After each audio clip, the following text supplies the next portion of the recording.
नमस्कार दोस्तों, दिल्ली के सभी विकलांग विधवा पेंशन लाभार्थियों का आज 31 अक्टूबर 2025 और दिन है आपका शुक्रवार का। सभी का स्वागत है एक नए वीडियो में।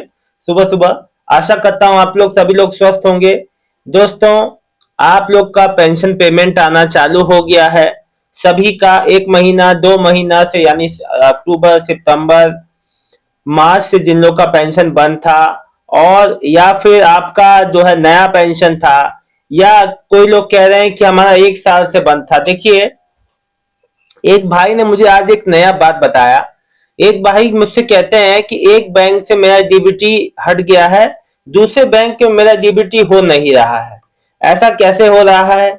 या तो बैंक नहीं कर रहा है भाई, या तो आप नहीं करवा पा रहे हैं, या तो मेरे को समझ में नहीं आ रहा। देखिए, अब मैं आपको पूरी इस पे बात बताऊंगा। आज इन सभी बातों पे मैं आपको जो जवाब दूंगा। देखिए, एक बात मैं सभी को पहले ये बात बता दूं, बहुत महत्वपूर्ण, कि देखो, जितना आप लोग फॉर्म भर के जमा करते हो, प्रोसेस होता है, सब काम होता है, उतना ही जरूरी है आपका बैंक खाता, क्योंकि पैसे उसी में आने हैं। और बैंक खाते का डीबीटी अगर आप जो चेंज कर रहे हो अपना खाता, मान लो आपका स्टेट बैंक में है, कोई अदर बैंक में ले जा रहे हो, या किसी अदर बैंक से, कोई भी बैंक एक्स वाई जेड कोई भी, आप जो किसी बैंक को किसी बैंक में अगर मान लो चाह रहे हो इस बैंक में ना है, पहली बात तो आप खाता चेंज मत करो, जो है उसमें रहने दो। अगर कोई मजबूरी है तो आप अपने आप घर बैठे ही इसको कर सकते हो। मैंने इसका तरीका बताया है, पुराने वीडियो है, लगभग 1.5 से 2 महीने पुराना मैंने वीडियो डाला था, आप उसको देख लीजिएगा। घर बैठे डीबीटी एनपीसीआई कैसे चालू करें। दोस्तों, बहुत आसानी से मिनटों में आप कर सकते हैं, जिसके लिए आपको परेशान होना पड़ता है। बैंकों में सुना नहीं जाता है। होता क्या है, बैंक में कहते हैं आप जिस बैंक में पहले डीबीटी ऑन था वहां पे डिसीडिंग का फॉर्म भरो, वहां पे पहले डीबीटी हटाओ, फिर यहाँ पे आके चालू करवाओ। अब आप लोग परेशान हो जाते हो, अब वहां पे इतना आप लोग नहीं कर पाते, तो मैं आपको घर बैठे मैंने ये तरीका बताया था, 1 मिनट में हो जाता है। बशर्ते होता क्या ना, नाम वाम आपका सही हो, आपका रजिस्टर्ड आधार रजिस्टर्ड मोबाइल नंबर पे एक्टिव हो, आपका ओटीपी आए। मेन केयर तो ओटीपी का है। ओटीपी आएगा, आप उसमें डालेंगे, तुरंत हो जाएगा, जो मिनटों का काम है। ठीक है दोस्तों, देखिए, एक बात महत्वपूर्ण और बता दूं, जिनका पेंशन, अभी मेरे भाई कह रहे हैं मेरे 1 साल से पेंशन नहीं आया, अब आया है 3 महीने का, तो जो है जो है 9 महीने 8 9 महीने जो बचा है उसका कब आएगा। देखिए, एक बात आपको बता दूं, कटा हुआ पेंशन आगे आके लग जाता है, लेकिन कई बार ऐसा होता है कि कई बार अगर गैप में, मान लीजिए कई की बात दोस्तों, बजट एलोकेशन नहीं हो पाता, इन केस कभी कभी नहीं भी आता है, ऐसा भी हो जाता है। मैं आपको ये बात इसलिए कह रहा हूं क्योंकि देखो, अभी क्या हुआ ना, अभी जो लोगों की पेंशन बंद हो गई थी, विधवा माताओं बहनों की, मार्च अप्रैल में, वृद्धावस्था जो भी, उन्होंने कागज जमा करवाया, केवाईसी कराया, किसी का 1 महीने का आया, किसी का 2 महीने का, किसी का 4 महीने का, बीच में छोड़ छोड़ के गैप करके आया है। तो वो उस समय से लिया गया होगा जब आपका पेंशन प्रोसेस हुआ है, यानी कि जब बंद हो गई थी, फिर से जब उसको रिन्यू किया गया है।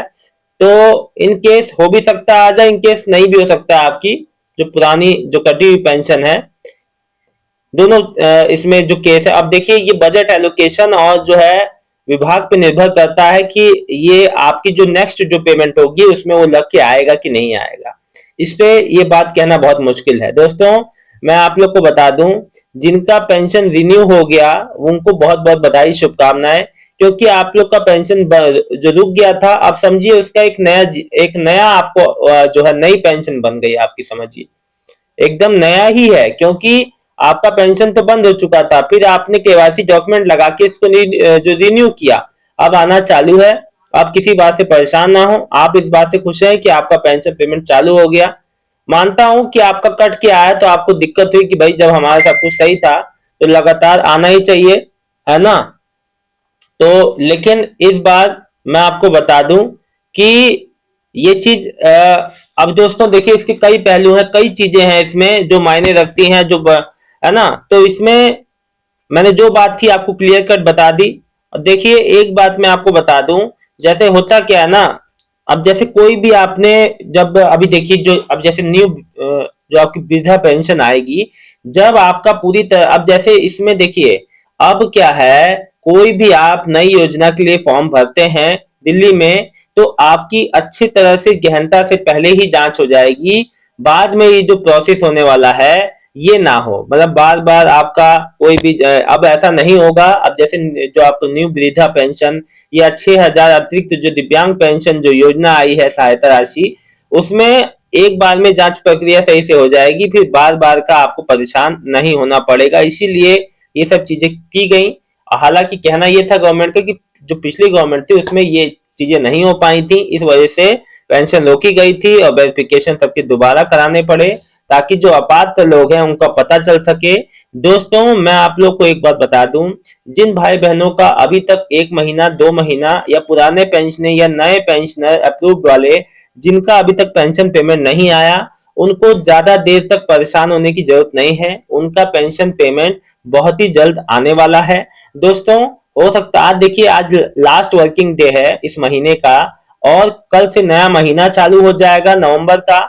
और नवंबर में कुछ महत्वपूर्ण बदलाव जो चीजों में आप लोग को देखने को मिलेंगे, जैसे अब मैं उस पर एक अलग जो टॉपिक पे वीडियो बनाऊंगा वो बात तो अलग है, लेकिन मैं आपको बता दूं ये पेंशन आने का सिलसिला इस पूरे हफ्ते और अगले हफ्ते भी चालू रहेगा। दोस्तों नवंबर का आपका पेंशन पेमेंट कब आएगा, ये आप लोग को जरूर मन में उत्सुकता हो रही होगी कि नवंबर का पहले आएगा कि लास्ट में, ये भी आपको बताऊंगा नेक्स्ट वीडियो में। दोस्तों बने रहिएगा। लेकिन एक बात अब मैं आपके कुछ जो कमेंट का जवाब दे देता हूँ। विवेक जी लिख रहे हैं, भैया मेरी 1 साल से रुकी हुई थी पेंशन, लेकिन 3 महीने की 7500 बाकी कब आएगी बताओ।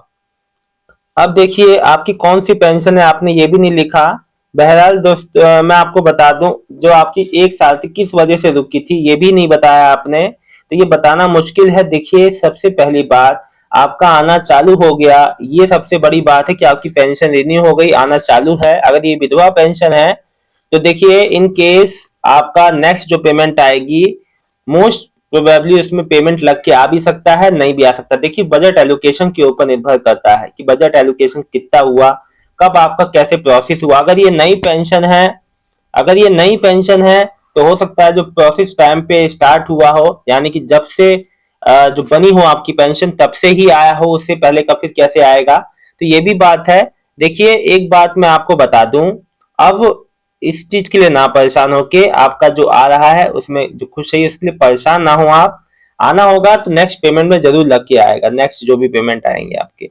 बबलू जी प्रोसेसिंग में है, लास्ट 24 अप्रैल को आई थी विडो पेंशन, बता सकते हैं कब तक आएगा। प्रोसेसिंग वालों का देखिए आना चालू हो गया है, जो माताओं बहनों का बंद हुआ था। पूनम परपंच जी लिख रही है, भैया जी मेरी सितंबर अक्टूबर की नहीं आई है। देखिए सितंबर अक्टूबर का अभी बहुत लोग का नहीं आया है, लेकिन आना चालू है। अगर 1 महीने की आएगी, 1 महीने की नहीं आएगी, 1 महीना गैप करके मिल रहा है तो उसमें भी कोई दिक्कत नहीं है। आप बिल्कुल परेशान ना हो, 1 महीने आगे पीछे चलता है, आपका कोई बंद नहीं हुआ है, आपका लगातार आ रहा है, इसके लिए आपको परेशान होने की बिल्कुल आवश्यकता नहीं है। सचिन जी मेरी मम्मी का 20,000 वाला दिल्ली पेंशन जो है दिल्ली फैमिली बेनिफिट स्कीम वाला फॉर्म भरा था, कब तक फाइनल प्रोसेस होगा, देख रहे हैं प्रोसेस दिखा। देखिए मैं आपको जैसे इसके लिए एक स्पेशल वीडियो बनाऊंगा, उसमें मैं आपको ये बातें सारी बताऊंगा। सचिन जी उस वीडियो को मेरे जरूर देखिएगा। और इस जो फैमिली स्कीम के बारे में मैं आपको जो पेंशन योजना है 20,000 वाला, जो भी सॉरी ये जो बेनिफिट योजना है 20,000 वाला, इसके बारे में अलग से आपको जरूर बताऊंगा। ठीक है।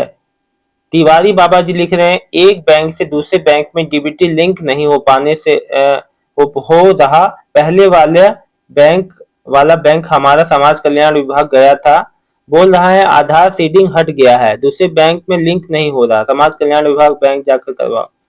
समाज कल्याण का बैंक कौन सा होता है भाई, आप अपना बैंक अकाउंट जो भी है वहां पे सीडिंग आप जो नए बैंक में करा लीजिए।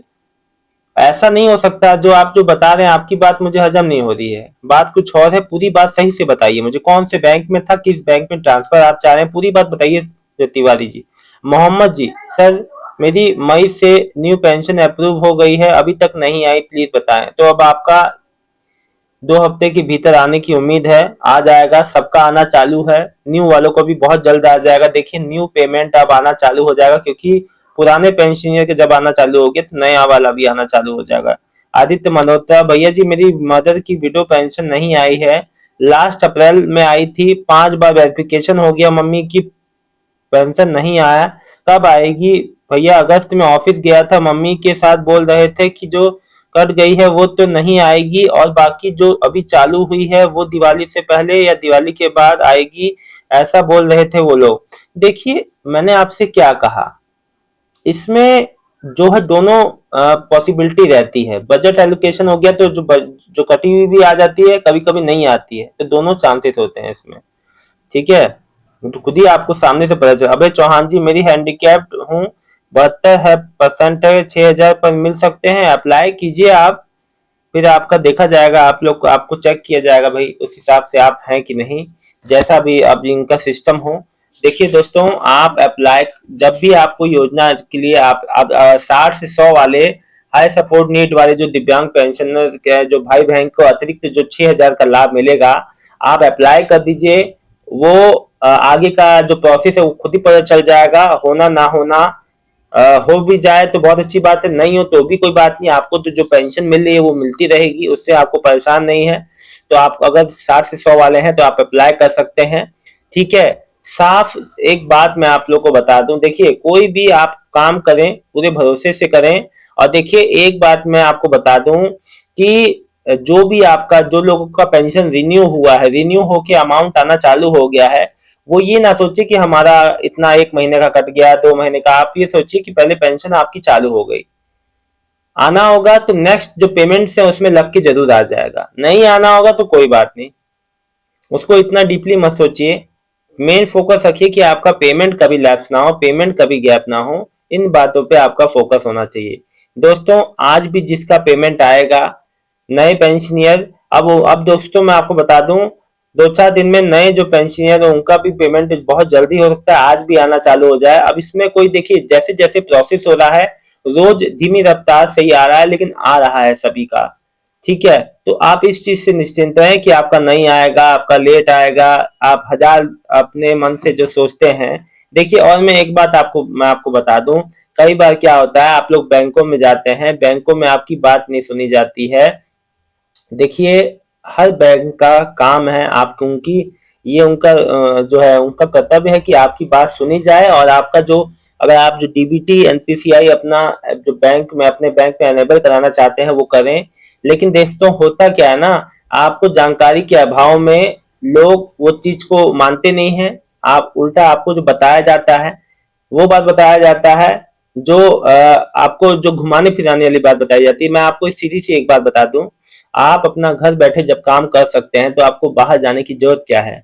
मैंने आपको घर बैठे डीबीटी ट्रांसफर करना, डीबीटी एनेबल करना, डिसेबल करना सब आपको बता दिया है।